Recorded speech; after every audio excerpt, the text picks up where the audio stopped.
Pulse कंपनीमध्ये जर तुमचे पैसे बुडाले असतील तर तुमच्यासाठी आनंदाची बातमी आहे. भरपूर जणांना जे काही पैसे आहेत ते परत मिळाले आहेत, रिफंड मिळाले आहेत आणि त्याचं स्टेटस सुद्धा तुम्ही तुमच्या मोबाईलमधून पाहू शकता.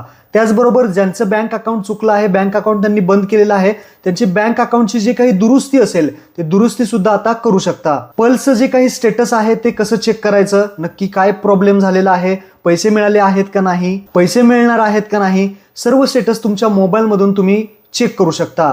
आता ते कसं पाहायचं, स्टेटस चेक करण्यासाठी तुम्हाला पल्सच्या वेबसाईटवरती जाऊन आपला सर्टिफिकेट नंबर जो आहे तो इथे टाकायचा आहे आणि इथे टाकून तुम्ही स्टेटस चेक करू शकता. या वेबसाईटची लिंक आणि या स्टेटस चेक करण्याची सर्व माहिती डायरेक्ट तुम्हाला मेसेजमध्ये पाठवतो. फक्त हा व्हिडिओ जर तुम्ही इंस्टाग्रामवरती पाहत असाल तर कमेंट करा, लिंक, डायरेक्ट लिंक तुमच्या मेसेजमध्ये येऊन जाईल. आणि हा व्हिडिओ तुम्ही यूट्यूब किंवा फेसबुकवरती पाहत असाल तर यूट्यूबवरती जाऊन सर्च करा पल्स मराठी कॉर्नर. तुम्हाला हा व्हिडिओ भेटेल. संपूर्ण डिटेल्स व्हिडिओमध्ये सगळी माहिती दिली आहे. हा व्हिडिओ पाहून घ्या आणि सर्वांना हा महत्त्वपूर्ण व्हिडिओ नक्की शेअर करा.